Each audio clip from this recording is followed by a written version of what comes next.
Ang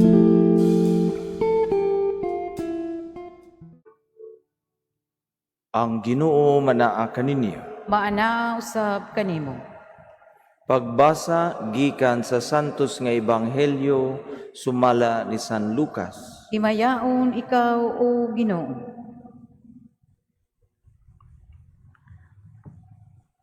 Samtang nagpunsisok ang mga tao, libot ni Jesus, mipadayon siya sa pagsulti. Pagkadautan gayud sa katawhan ni ining panahuna.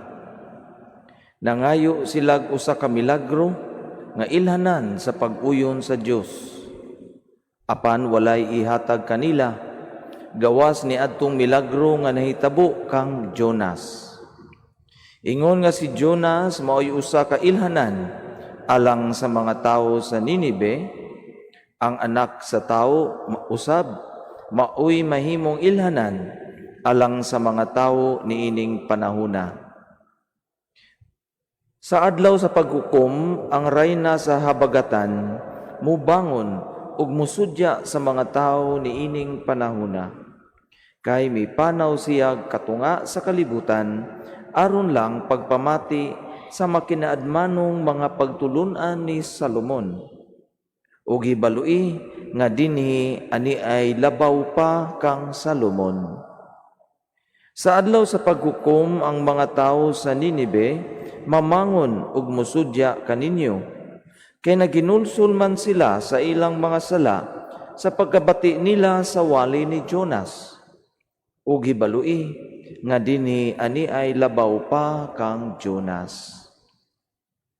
Ang Ebanghelyo sa Ginoo. Dahigon ikaw o Kristo, palihog manglingkod. Maayong gabi mga igsuon. Doon ako'y nakita nga usa ka video, I think, report ni Jessica Soho. Bahitungod sa usa ka deacon, hapit na mapari, deacon na, nga guwapo. Unya na trending daay kuno to siya kay guwapo lagi. Unya naghimo sila documentary, maayo pud siya mamakba, maayo siya mowali. So nalingaw ko magtan-aw. Nga kay numdum pud ko, doon na pud to'y usa ni gawasad nga storya mahitungod sa usa ka pari nga na maligyag isda. Unta ka basa kakita ba man maligyag isda para itabang sa iyang simbahan. No, every time na atay makita nga istorya sa pari nga naghimo og maayo nga butang, no, malipay gyud ta. No? Pero mag-uul pud ta kung naatay madungog nga bati. Kanang mga skandalo, mga ngilad kay nga mga butang nga mahimo pud sa mga pari. Gani ang Santo Papa mismo ang nangayog pasaylo para sa mga sala sa mga pari. Nga grabe kaayo. Mao nga kadaghanan kanato mga igsuon maapektahan gyud. Ug mangita kita og lugar o simbahan nga kundiin nindot pamatian ang nagwali. Labi na gayud kung wala tay nahibaw-an nga bati mahitungod kaniya. Sa pagkatinuod, normal man lang nga maapektahan kita sa aksyon sa kada usa kanato. Kay matud pa ni San Pablo, kita mga lawas ni Kristo. Ang sala sa usa makaapektar gayud sa atong community, sa atong komunidad. Ug sakto pud nga ang gihimo sa simbahan nga karon kung makasa ka sa imong pagkapari, patubagon gyud ka sa imong sayo.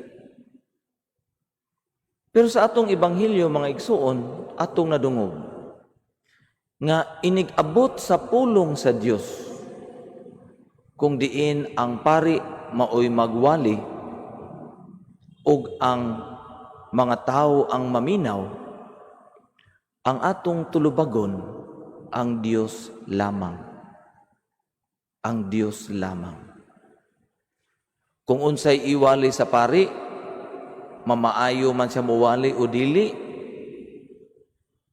sakto man sa iyang inspirasyon o dili, iyang tulubagon adidto sa Dios, dili sa mga tao. Ug ang mga tao pud kung maminaw man sila o dili, ang ilang tulubagon didto sa Dios. Naidaghan nga mga tao, buot nila mo influensya gani sa unsay iwali sa pari. Naay mga topic nga di nila gusto. May isgutan gani, kagawason sila sa simbahan. Naapoy ubang pari, magpada na lang pud sa ilang topic sigon sa gusto sa mga tao. Aron nindot ang misa. Sa atong ibanghilyo niingon si Jesus, ang henerasyon ni Jonas sa Ninibe musudya sa nianing panahon. Ang rayna sa habagatan musudya sa ilang panahon.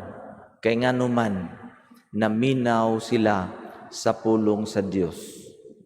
Mga igsoon kung inyong hinumduman, si Salomon inila sa iyang kaalam, pero unsa man ninyong nahibaw-an pa kang Solomon gawa sa iyang kaalam? Ni traidor siya sa Dios. Dili lang si Yahweh ang iyang giampo. Kay nganuman pag human niyang pangasawa sa rayna sa habagatan, gipangdaghan pa siya lain nga mga gipangasawa nga lain-lain og reliyon. O garon malipay ang iyang asawa nga lain og reliyon, himuan po niyag templo. Iyang asawa pananglitan ang iyang Dios kini, himuan niyang templo para kana nga Dios. Lain naman para sa usa niya ka asawa, nya daghan biya siya asawa. Mao nga nahiubos ang Dios kaniya. Og tungod adto pagkahuman sa iyahang pagkahari, gitunga ang kaharian, gibahin ang kaharian. So siya mismo, doon na siya kasaypanan nga iyang kaugalingon.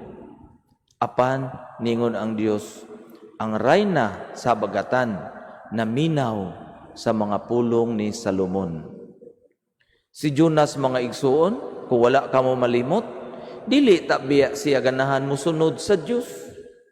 Sa dihang gisugo siya nga muwali, nagpalayo inoon siya. Gusto siya mo atog laing lugar kay nahadlok siya. No, pero maula gito gibagyo ang iyang barko, gilabay siya sa barko o gidala siya og lumod padong sa Ninibe ug didto siya nagwali. So naghan pud siya kahuyang og kasaypanan sa iyang pagkatao. Pero nidayeg ang Dios, dili kang Jonas. Nidayeg si Jesus sa mga taga Ninive kay nakaibaw sila maminaw sa pulong sa Dios nga nigwa sa baba ni Jonas.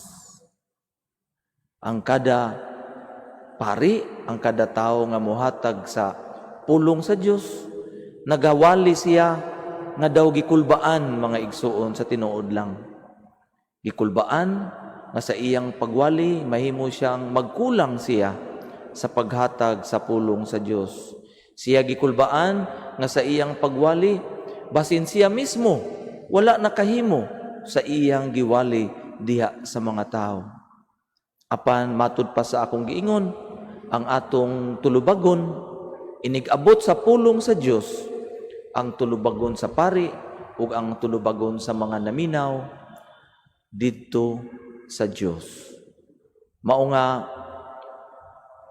kung unsay gisulti ni Jesus sa mga tao sa iyang panahon, applicable pod sa atong panahon karon.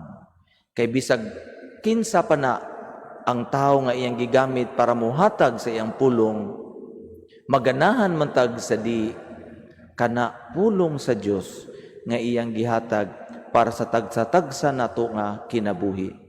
Ug busa tungod kay kana pulong, whether atong dawaton or atong balibaran, ang atong gidawat o ang atong gibaliwaran, dili ang pari nga nagwali, kundi ang Dios nga nagdala sa maong pulong sa tagsa-tagsa sa atong kinabuhi.